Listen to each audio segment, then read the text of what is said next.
So, thanks for joining me again on a Sunday morning here weekly, Eastern Time Sunday morning at 10 o'clock. My name is Alex Levin. This morning, if you've been with me the last few weeks, September has been a month of loss for me. Lost our little dog, our older dog, early in the month, and soon replaced by a cat who last week, if you were here and you were hearing during meditation, I think she was trying to get my attention. She was banging a toy up against the tray over here. So interesting what might come to us as we sit in our attempt to stillness and meditate. By the way, I'm here through Sun and Moon Yoga Studios YouTube portal, and I'm thrilled that you're here with me. If you, in this beginning time, if you'd like to offer up a chat, that's helpful for me to know you're there. So the fall season in Chinese medicine is related to the metal element, and the metal element is partly about cutting away, partly about recognizing what is precious, the falling away of things that are no longer needed, the leaves. The trees are done with that cycle of nourishment, collecting the sunlight, and we go into a more regenerative time. So, any logistics. So today we'll see little kitty, who I think we might be calling her Minnie. Breezy has been a name, and she's right over there.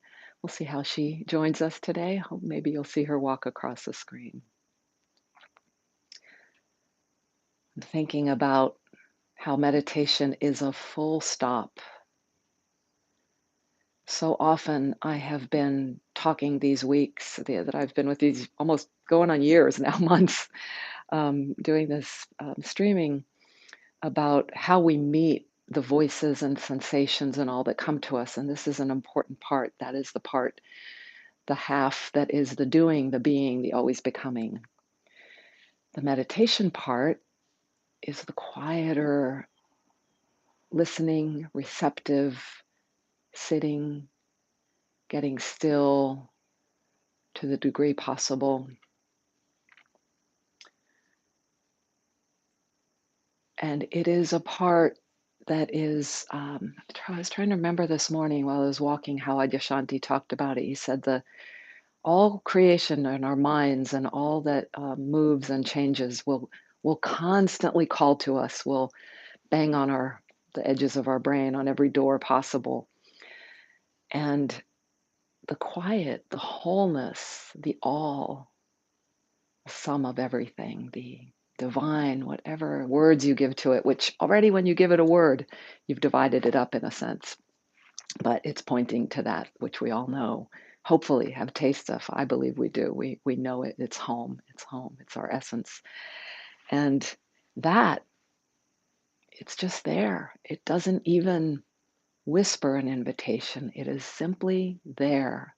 And yet, even though it doesn't send us an email, it somehow does call to us. It calls to us in this knowing that is beyond all the parts that we divide up.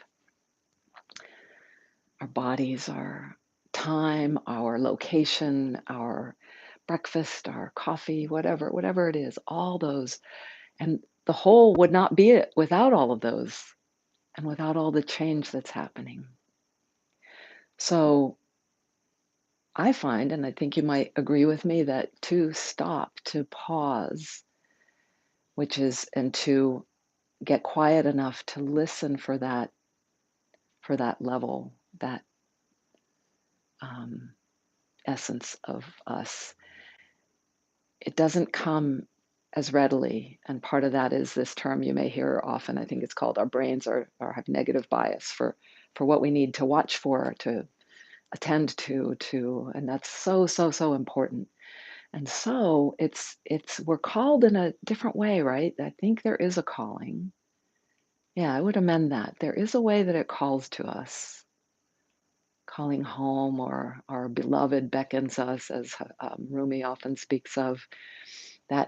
That call to union, to that which is already whole, and to recognizing it. it calls to us in some way. But we need to actually be more and more quiet to sense it, don't we? So that's what we'll be doing as we sit in our 12 minutes today, is I'll be reminding us more and more of some of the other guidance to get us to that portal, but also to see if we could rest into that wholeness, to choose that. The kindness piece. The kindness piece is coming to me because the other huge loss that I and my family have just uh, encountered, suffered, is the loss of my father last week. And here, I'm going to show you the kitty. Oh dear, here she is.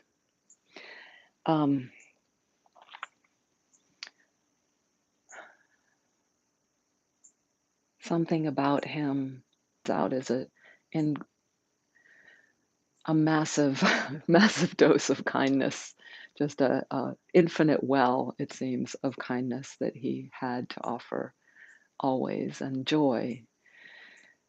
And the kindness, somehow kindness came to me this morning, and kindness, the poem you may know by Naomi Shihab Nye, the first line of the poem is, oh, this is why it came to me. Before you know what kindness really is, you must lose things.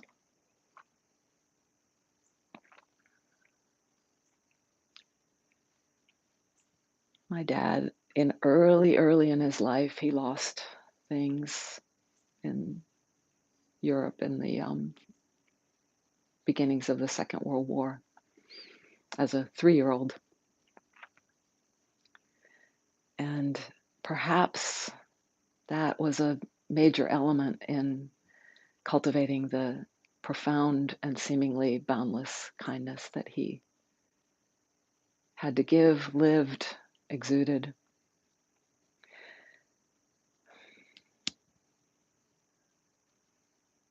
So thank you for hearing that. And we receive everything as we sit together now in our 12 minutes. We receive what is the most difficult for us and what is joyful for us, what is demanding for us, what is unnerving. All of it is in the soup of the whole. It is without edges, without boundaries. So I begin our meditation with a bell, and I'll end it with a bell and a bow at each of those as well. And so, as my teacher Russell says, may you have a good journey.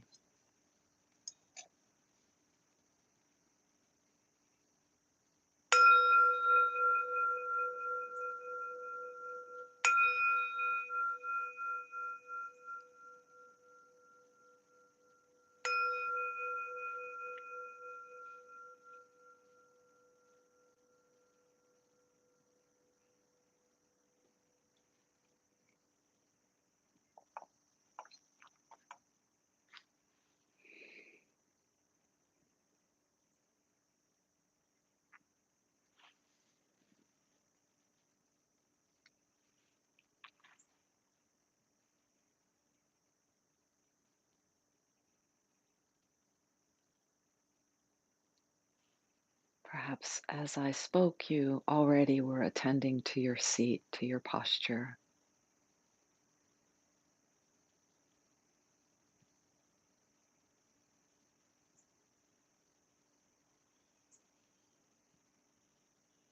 And if not, take the time now, these beginning moments, and you can always come back to it to get a sense of how you feel through your skin, through your bones and blood. Support under you, support at the base of you, support in the spine of you.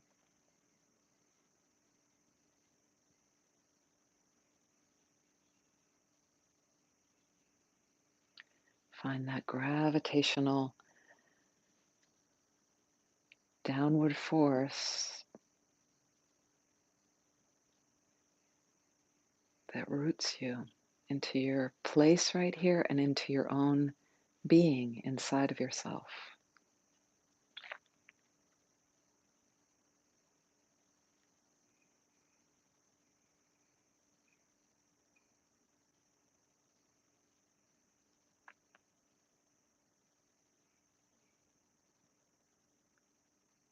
Complementing that downward force is when you're ready, is the upward force, the upward gift of levity.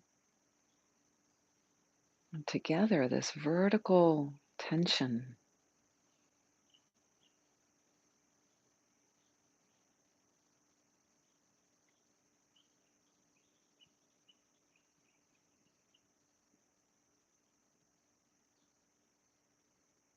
this vertical tension is something we can align with,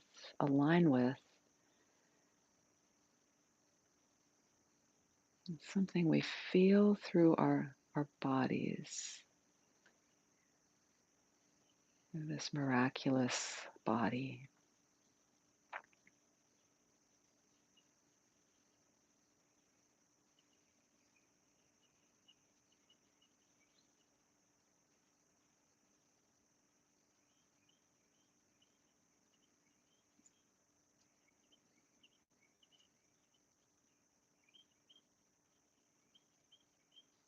And in finding that vertical, it's like a grid. It's a grid that meets us anywhere our body lands in it.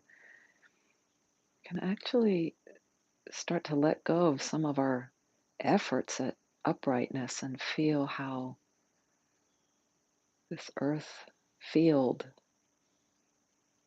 this cushion of gravity and levity around the earth, the centrifugal and centripetal forces together hold us up.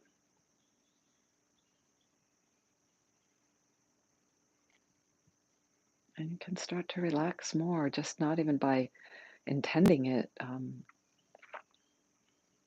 making movements, but feeling how the body just knows, just like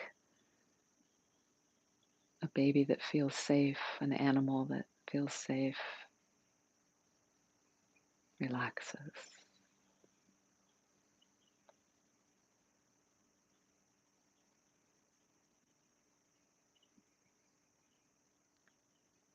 Very crucial part of this sitting practice of meditation is stillness.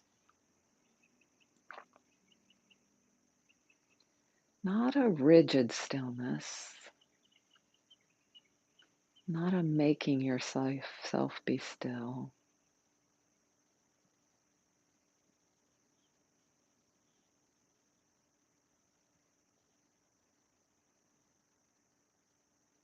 but just moving toward that very quiet.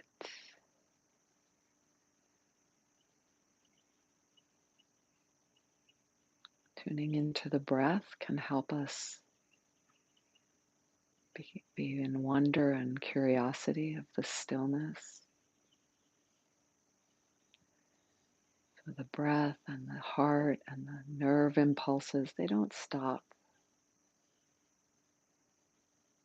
The temperature we can sense in our hands and feet and belly, and anywhere in our bodies, continues to pulse, vibrate,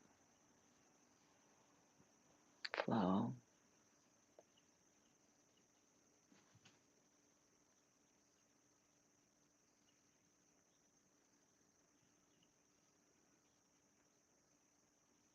And we can also tune more and more into our place, our posture, our stillness by sensing the eyes, the eyes.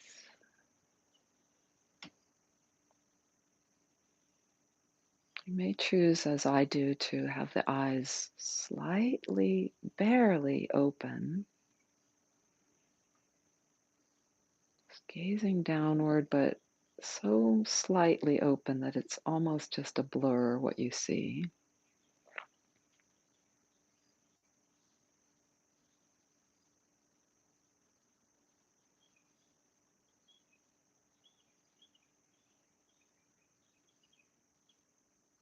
And it's absolutely fine to have eyes closed. Either way, you can sense as you just attend to the eyes, what are they feeling? If I relax my belly more, do the eyes notice that? Do they respond in any way? When a train of thought is pulling through, do the eyes shift their energy?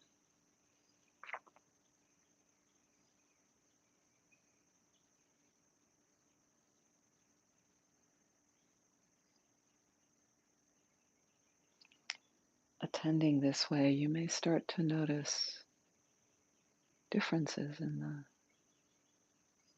left and right eye.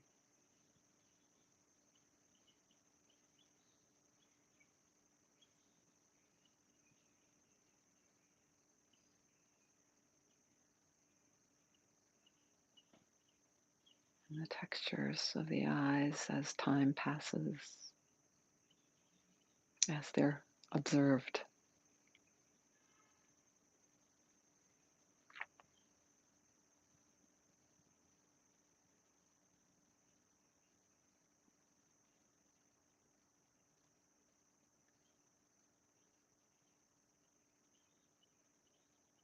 There's a part of us, our hearing, that is picking up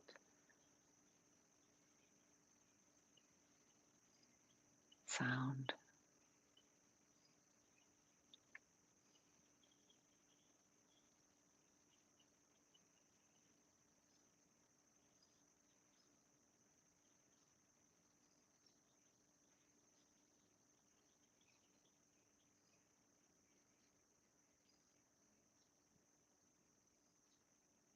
The more horizontal grid all around us, and we're part of it. And all this, for these last few minutes, can we sense the ever-present backdrop of wholeness.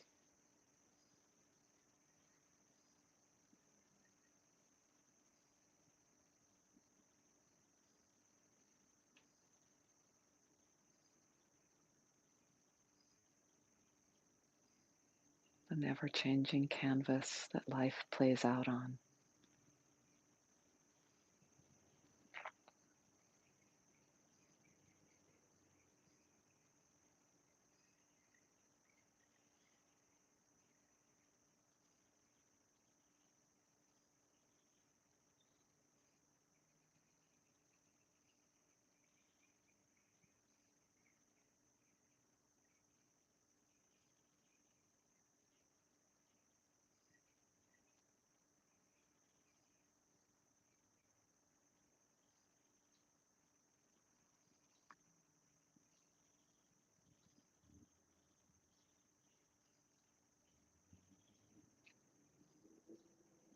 When you get signals from the body, perhaps like I did, a tension arose in the right knee.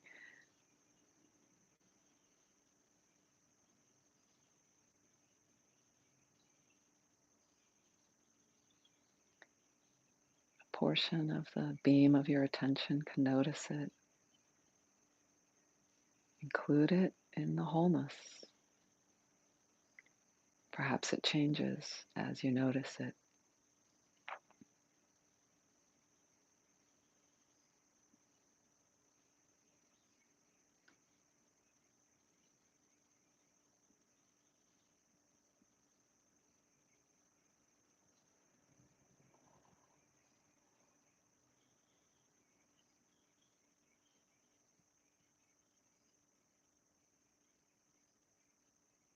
You might find a feeling of resting in this wholeness quite effortlessly.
Bowing together,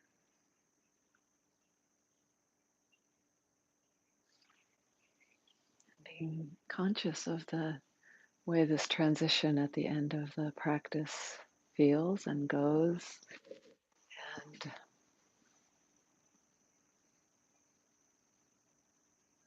just welcoming what arrives.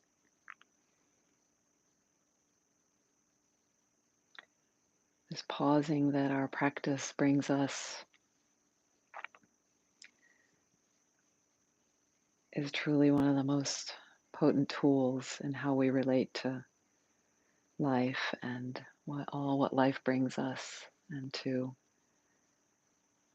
more kindly respond, more wholesomely respond to each part, perhaps in ways when we can get to see from this stillness ways that have been hurtful before and we've wanted to change. It's imperative to be able to pause and catch ourselves. And this woman, Mel Robbins, who was interviewed by Rich Roll on the podcast, Rich Roll's podcast, pretty recently, she has a very simple method, counting backwards from 5. And her delivery, if you check it out, is her explanations are marvelously simple and convey many of the same tools we learn in yoga and Buddhism and all our spiritual practices, but in a very secular way she delivers it. And I'm so glad to hear that out there, that to be able to pause already shifts, and count backwards. We're already shifting out of an existing mental pattern, and we're doing something different. We're counting down, we're doing something, and that can lead to the next change. Check it out if you like. Please check out our website, sunandmoonstudio.com, all one word, spell out and join us for all the amazing offerings of our long time and kind and evolving community. Thank you so much for engaging in this practice, as my friend Carol Stell wrote about in her e-newsletter recently. These practices and how then we engage in conversation coming from nurturing ourselves and growing in these ways are hopeful in changing our own microcosm and hopefully changing the larger world to a kinder place. Thanks.